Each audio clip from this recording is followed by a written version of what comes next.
Troops neutralize 10 terrorists in Katsina and Zamfara state. Army vows to probe non-indigens taking Lagos slot in recruitment. Maritime workers threaten nationwide strike. Away from Nigeria, Rwanda suspends Kenyan drug due to safety concerns. These are the headlines on Trust TV News Update at this hour. I am Ayuba Ilya. Thanks for joining.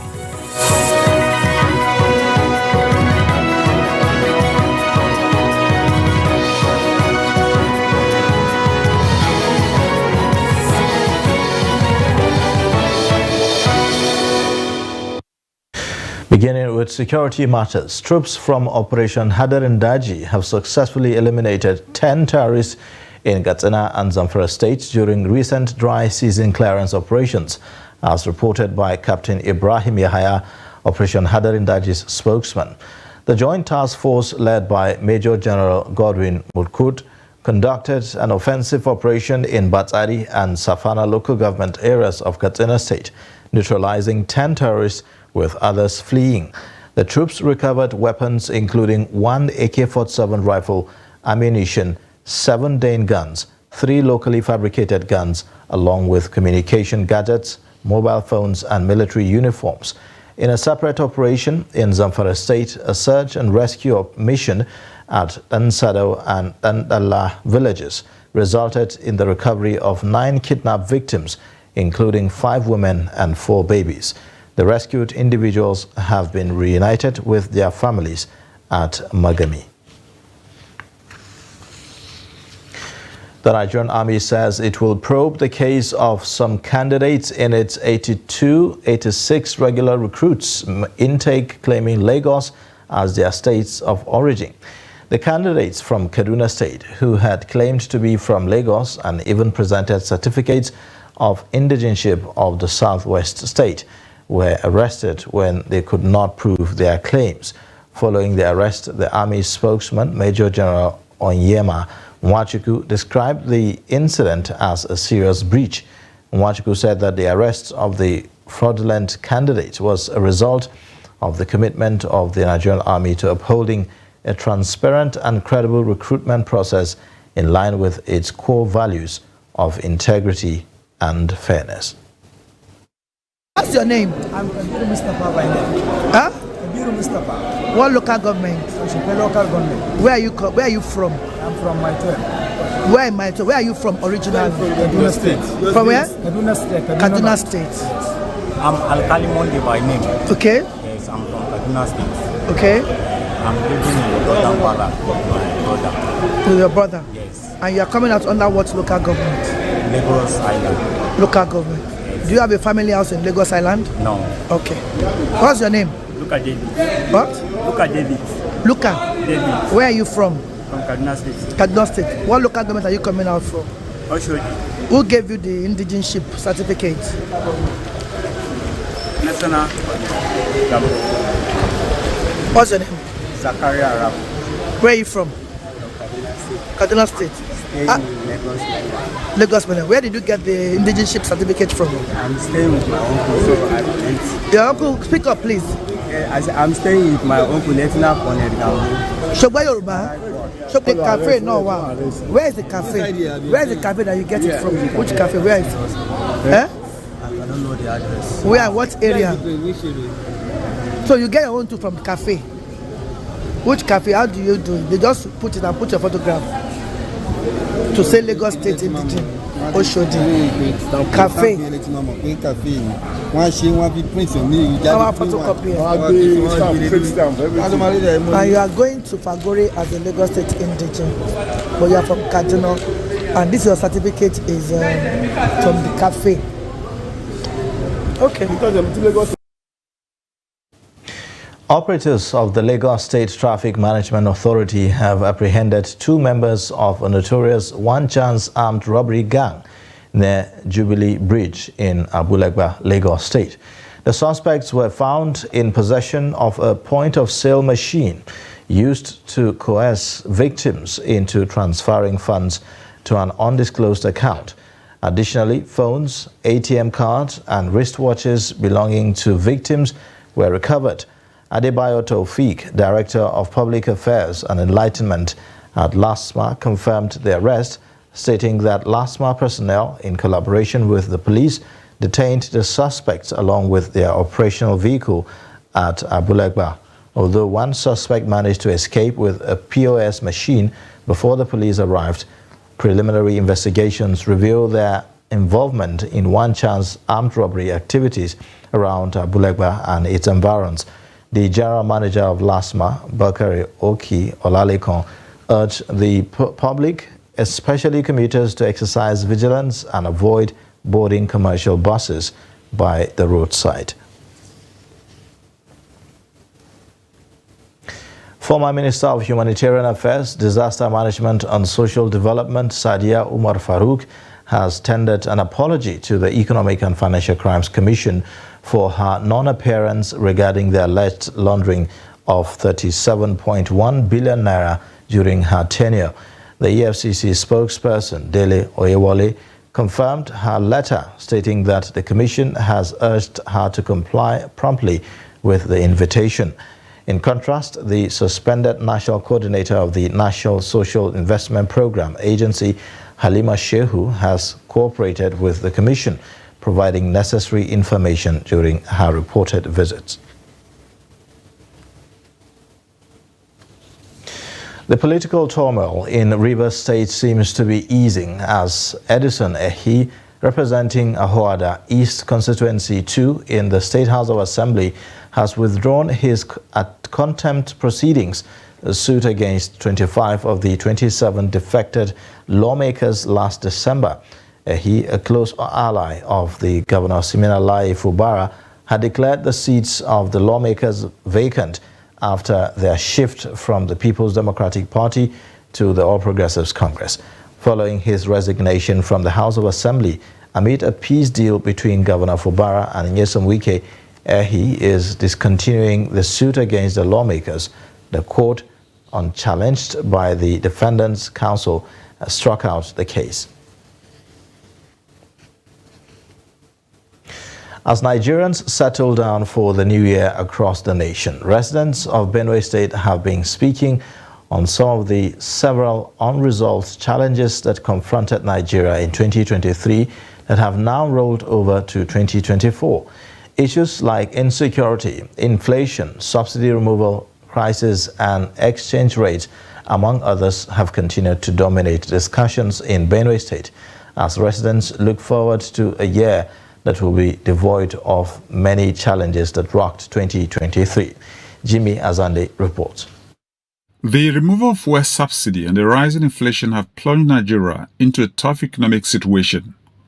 It is in the light of the above that Benue residents are seeking for a Nigeria with a productive economy for 2024 and beyond. We need to jack up production. You know, agriculture is our culture. Let's do everything to invest in agriculture. Let's produce almost as much as we can produce that can take up our 200 million population. In that way, we will naturally close the gap on issues of inflation and this naira rate fluctuations. So I think basically back to the farm, back to production processes, and let's ensure that government encourages us to run agri as a business. For most residents, the security situation in states like Benue remains a source of concern as attacks on lives and properties escalate. Look at the recent plateau attack. You can now begin to ask, where were our intelligence gathering arm of this security that such a coordinated attack could happen and then the security arm is taken unaware? It's unheard of. So for me, in the intelligence gathering should be enhanced and be improved. Then the issue of state policing should come into play. And then the federal government should cooperate more with state government. Then there should be this political will from the president and the governors. I have so much belief that there are some persons in this country who have vast knowledge about security. Bring these people on board. Not by assigning them, giving them positions, but you can consult them. Ask them, they will tell you what to do. Then you swing into action. We have the money, we have what it takes, we have the will. A country like Nigeria, we are a giant of Africa. Everything we have in this country But if we don't allow our country to move by allowing insecurity to take center stage, it's a slap on a face like a country like Nigeria. Like most Nigerians, Benue residents have high expectations for 2024 as they hope that issues will be resolved before more Nigerians become hopeless and desperate. Jimmy Azandi, Trust TV News, Makurdi. Following the suspension of accreditation and evaluation of degree certificates from Benin Republic and Togo, the federal government has said that the sanctions will be extended to more countries like Uganda, Kenya, and Niger Republic. Education Minister Tahir Mamman disclosed this in an interview on Wednesday in Abuja. An undercover journalist had detailed how he acquired a degree from a university in Benin Republic under 2 months and was later deployed for the National Youth Service Corps. The federal government had immediately suspended accreditation of certificates from the 2 Francophone West African nations and launched a probe, which the minister said should submit its report in 3 months. Mamman also said that students who patronize such institutions are not victims but criminals that should be arrested. He added that security agents will go after those with fake certificates from foreign countries already using them to secure opportunities in Nigeria. You're watching the news update on Trust TV. Coming up shortly. Snake bite victims multiply in Kaltungo due to lack of medical access. Details and more after the break.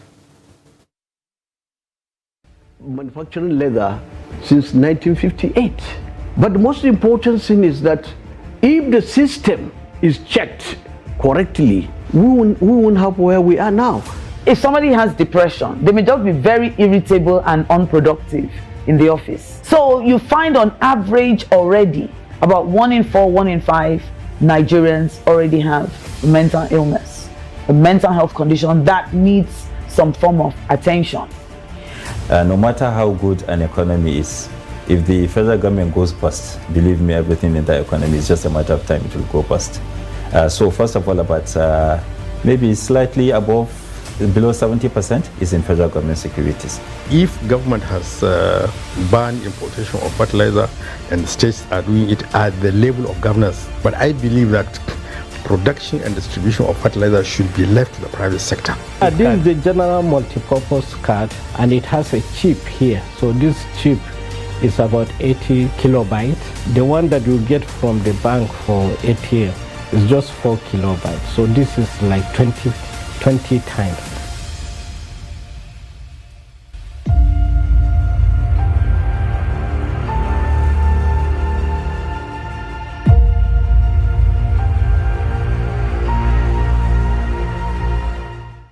Hello and welcome to Creative Lounge on Trust TV. My name is Ahmed Mohammed Bello and I'm going to be taking you through my journey as an artist.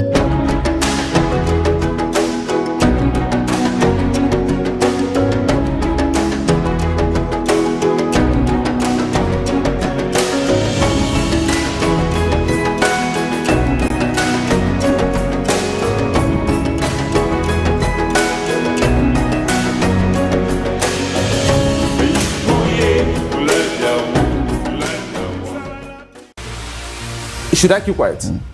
And then we kept saying, can't we teach these people basic business, not hustling? Teach our people entrepreneurship, not hustling. Go to China, Guangzhou, different districts. They can turn fair. Am I saying what you don't know? So this about this. Yeah, but this time around we are talking about appointment of ministers, where there is an express provision in the constitution as regards that. Let's come to appointment. You know, it is the status of FCT that the constitution has made it too complicated for people to understand.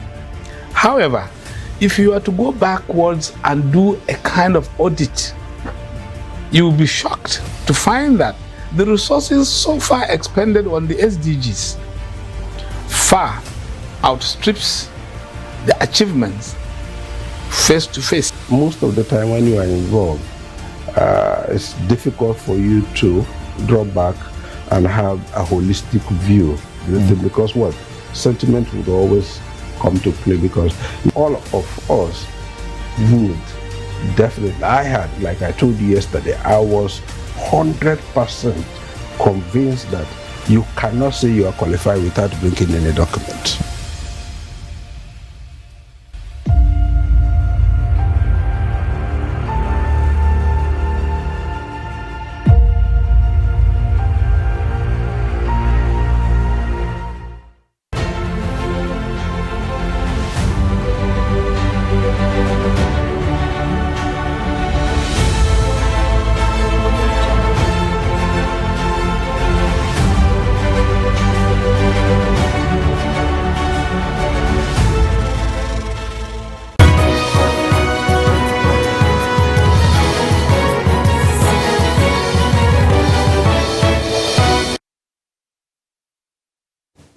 Thanks for staying with us. You're watching the news update on Trust TV. Here's a reminder of our top stories.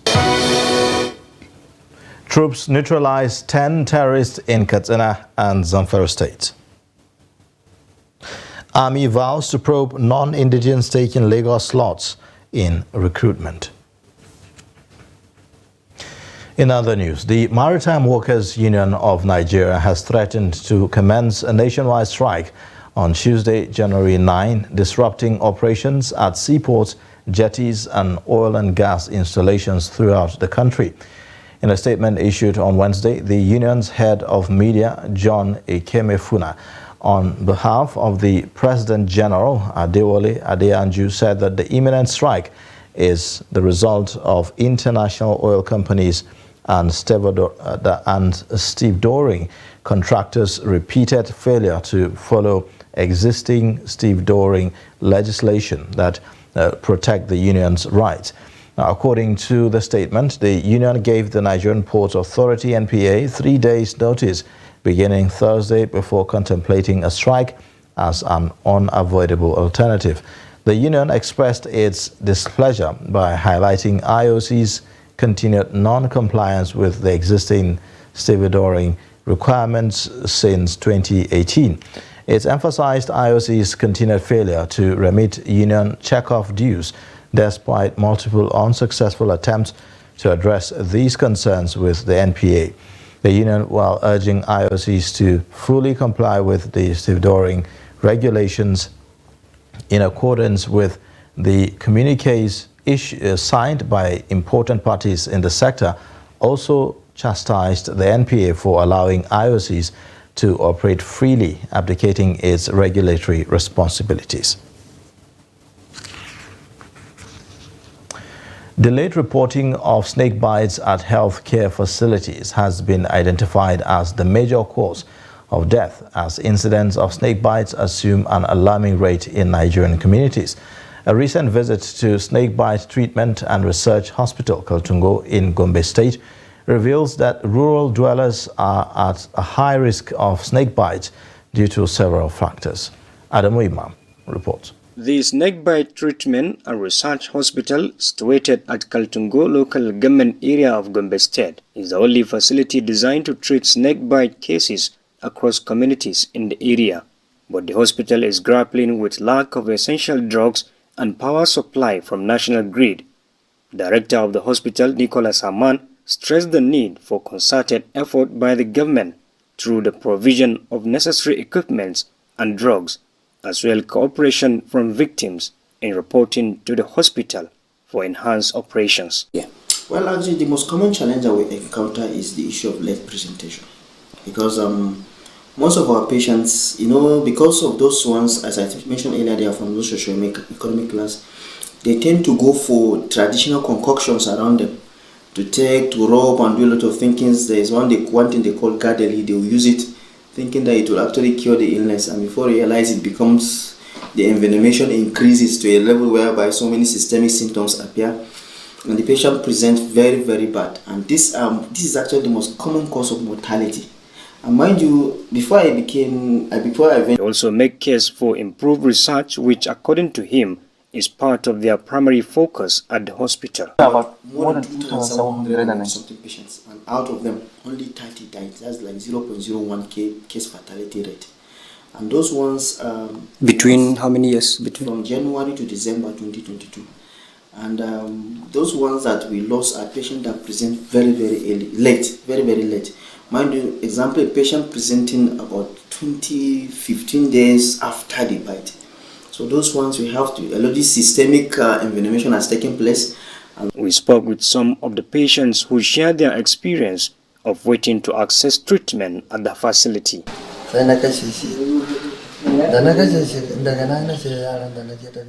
We take honey when we are bitten by a snake.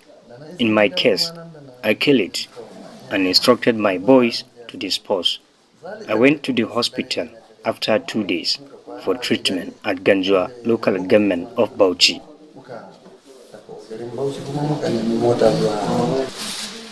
I mistakenly stepped on a snake and it bit me. Without further delay, we came to this hospital for treatment and I was admitted. We are struggling to buy the drugs that were recommended for treatment because of cost, but the health workers are helping us, so we thank God for that. The senator representing Gombe South, Anthony Siakoyaro, while reacting to the situation, decried the number of casualties as well as deaths recorded so far and promised to draw the attention of the National Assembly to the plight of the hospital. I've already forwarded a bill. It has gone through first reading. I'm going to raise an institute of research there to formalize it to a big institute. That hospital that you are seeing, small as it is, it's on the world map. It's very old. The UN knows about it. The World Bank knows about it. World Health Organization knows about it. So it's a running center. So it's for us to institute that large college, an institute, a research institute, so that we'll formalize it and everything will be there. So that from here, they will be coming from Europe to look for help. Yeah. He added that snakebite cases require special attention from the 3 tiers of government in order to fight against the menace that had become rampant in rural communities. Adam Imam, Trust TV News, Gombe. And in business news, the Central Bank of Nigeria has slammed restrictions on cryptocurrency transactions in Nigeria. The Apex Bank disclosed this in a recent guidelines on its website for operating cryptocurrency accounts known as virtual assets service providers. According to the guidelines, cryptocurrency accounts shall be used for only virtual digital assets and not for any other purpose. According to CBN, barred cash withdrawals from cryptocurrency and noted that no third-party checks should be cleared. The developments come after the CBN lifted the ban on cryptocurrency in December 2023. To this end, Nigeria has joined the rest of the African countries like South Africa, Botswana and others to regulate the cryptocurrency market amidst its susceptibility to fraud. The Controller General of the Nigerian Customs Service, Adeni Adewale, says that revenue projections from 2024 currently stands at 5.1 trillion naira, slightly above the previous 3 trillion naira. Speaking during the decoration of newly promoted officers, Adewale stated that the NCS was facing daunting challenges as the nation is looking up to the service to generate revenue to fund the national budget as well as ensure trade facility for economic development. It's a very remarkable year for the country. The country places a lot of expectations on the customs regarding the issue of revenue trade facilitation.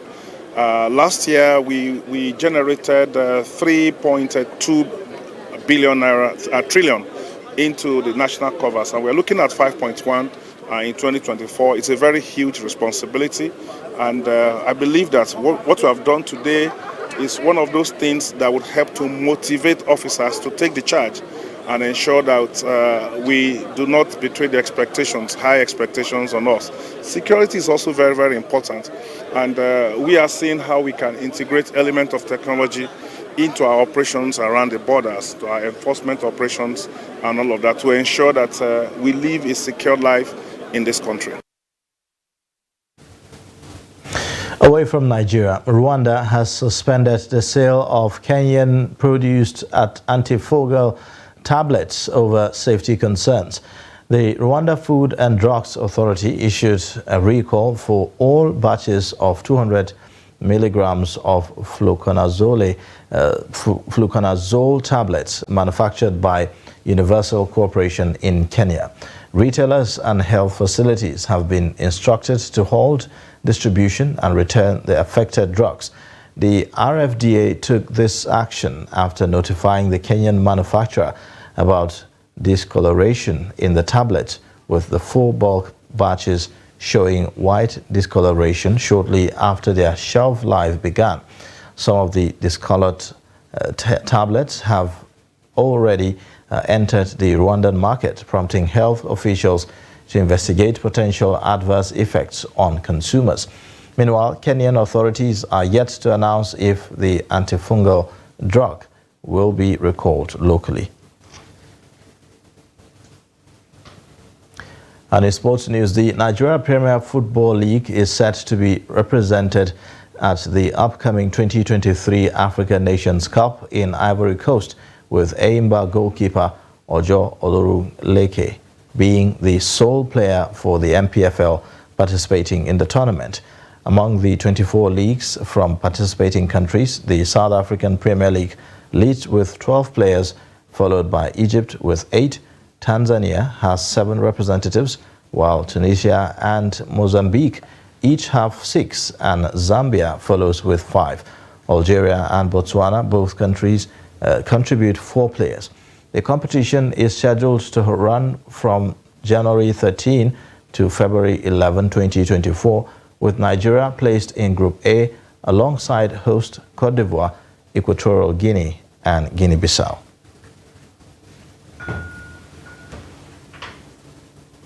And that's a wrap on the news update. You can watch more via all our social media platforms and also on our YouTube live stream. I am Ayuba Ilya. Thanks for watching.